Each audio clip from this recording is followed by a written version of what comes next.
Assalamualaikum warahmatullahi wabarakatuh. Kepada anda yang tidak pernah mendengar podcast Kak K nak ucapkan selamat datang. Pada mereka yang dah selalu dengan Kak K nak ucapkan hai. Berjumpa lagi bersama Kak K hari ni. Kita nak bercerita mengenai podcast. Podcast kita hari ni nak bercerita mengenai self-love and know your worth. Kenapa Kak K sibuk sangat nak cerita pasal isu ni? Orang lain tak kisah pun kan? Kenapalah Kak K ni sibuk sangat nak ambil tahu pasal benda-benda self-worth ni? Sebab ramai sangat wanita yang DM Kak K di Instagram. Wanita ni ibu-ibu muda tau. Ibu-ibu muda dan ibu-ibu yang tak berapa tua ni, daripada usia 26 tahun sehingga usia 35 tahun. Okay, ni yang dah berkahwin.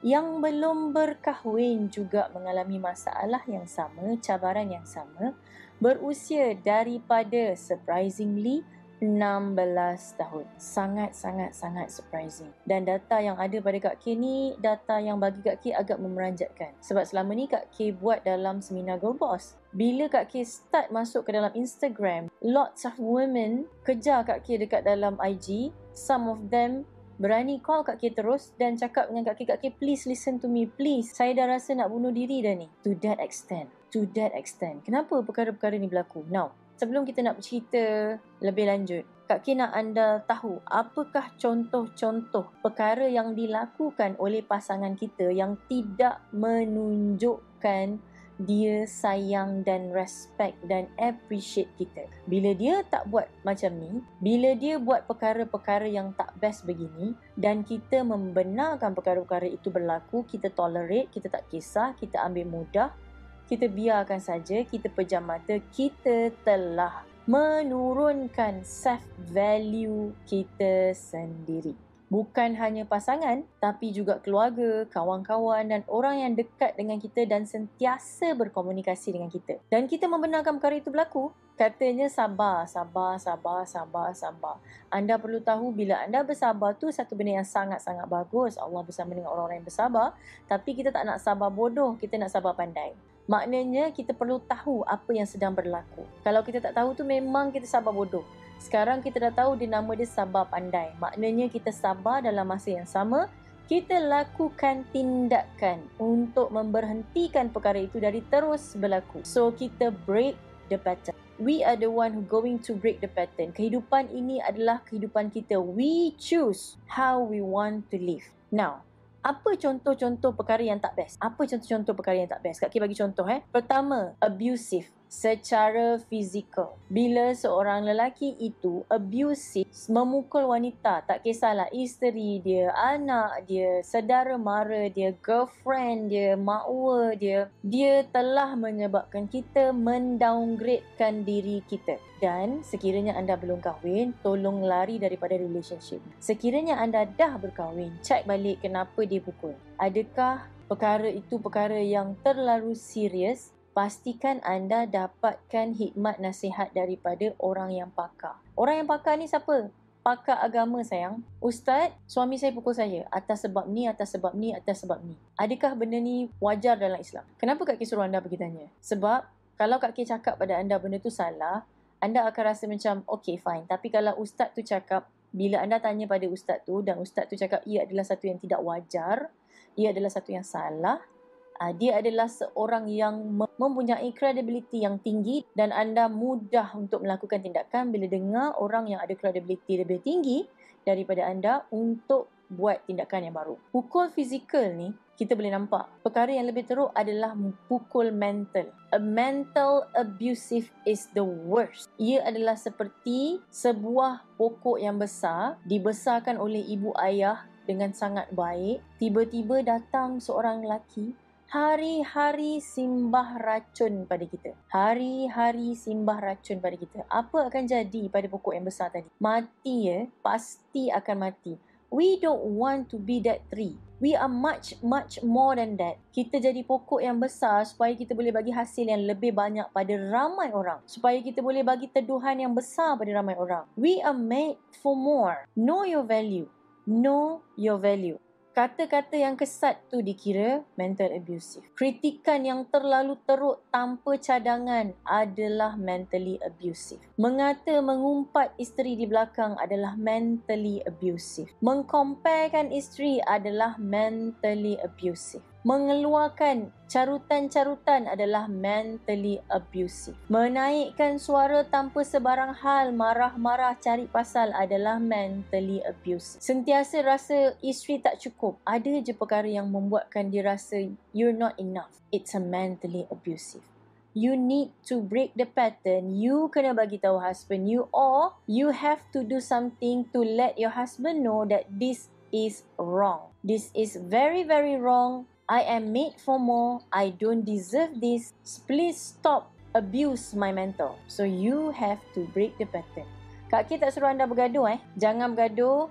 Jangan terus marah-marah dia. Duduk dan fikir. Fahami dia untuk win dia. That's why ilmu brain colour very important. Once you know macam mana brain your husband works, it's easy for you to tackle him. It's really, really easy for you to tackle him. Kita yang bijaksana sekarang ni, dia tak ada ilmu ni, kita ada ilmu ni. So, we need to do something. Jangan biarkan diri kita dihenyak-henyak dan jangan biarkan self-respect dan self-worth kita berkurang setiap hari. Sampai kita rasa diri kita tidak ada nilai lagi. We don't want that to be happen. We really don't want that to be happen.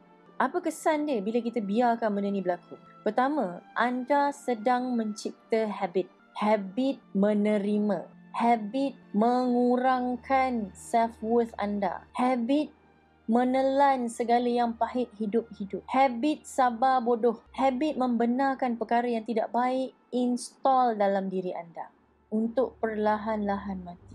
This is very, very bad. Percaya tak percaya, bila self-worth you rendah, you tak akan talk straight, walk tall, look nice, be even prettier. You don't feel pretty anymore. You akan rasa stress, you akan depressed, your health will be impacted. People around you can feel your vibe. The most importantly, anak-anak kita akan rasa vibe yang kita bawa pada mereka.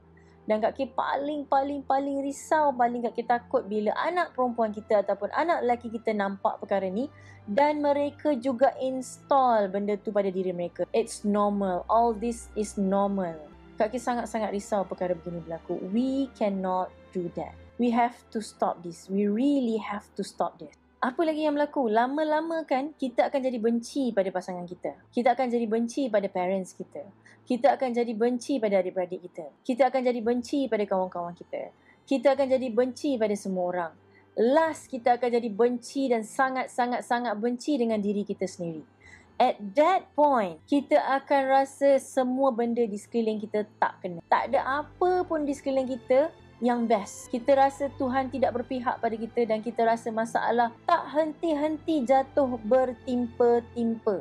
Nak suruh kita buat gratitude, tak akan boleh. We cannot do gratitude. Even though we say we do make gratitude, kita tak akan boleh feel. Tak ada injection emotion pun yang akan masuk ke dalam diri kita if kita biarkan benda ni install dalam diri kita. So what should we do? The question is, apa yang aku kena buat untuk matikan benda ni? Kak Ki beri anda 3. Kak Ki cadangkan pada anda 3 perkara yang mudah untuk anda buat. Pertama, anda perlu start bina habit baru. Buang diri yang lama, bina diri yang baru. Bagaimana? Mulakan dengan your morning. Mulakan dengan your morning. Bangun pagi, reserve masa untuk diri you.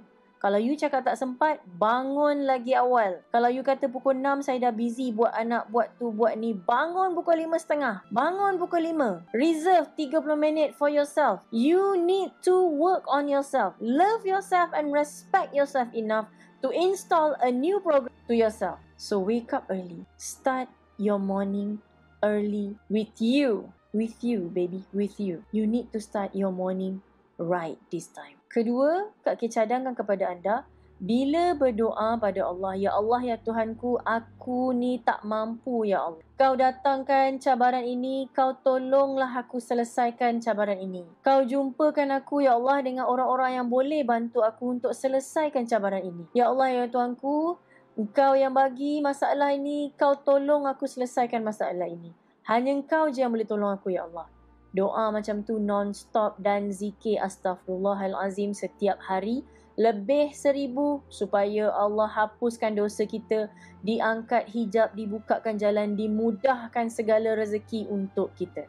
Dan last sekali, Kak K nak anda belajar untuk bercakap dengan diri anda. Kak K nak anda belajar cakap perkara baik pada diri anda. Sumpah diri anda dengan perkataan-perkataan baik. Hari-hari buat inkantasi. Duduk depan cermin, talk to yourself. Boost your own spirit. You have to be your own cheerleader. No one could help you. Trust me, buat 3 perkara ni consistently every day 21 hari, you will see a changes. You will see a changes. You will feel a changes.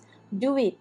Saya dah buat 21 hari Kak K tak jadi. Do it another 21 days. Extend the time. You dah simpan habit ni berapa tahun? 10 tahun, 20 tahun, 30 tahun. If it doesn't work on 21 days, do more. Do it more. Do it extremely, extremely more. Love yourself and respect yourself this time. This time, cakap pada diri you, I'm gonna do this straight 21 days. I'm gonna do it an extra 21 days lagi. Promise to yourself.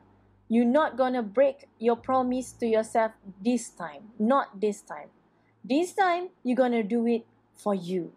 You're really gonna do it for you. I wish you all the best. I really, really wish you all the best. If you listen to my podcast and you already started doing it, print screen, letak kat IG, tag kat K. I really, really want to hear that. It's really made my day. Know your value, know your worth. Increase your value every day. Love yourself every day. Love yourself every day.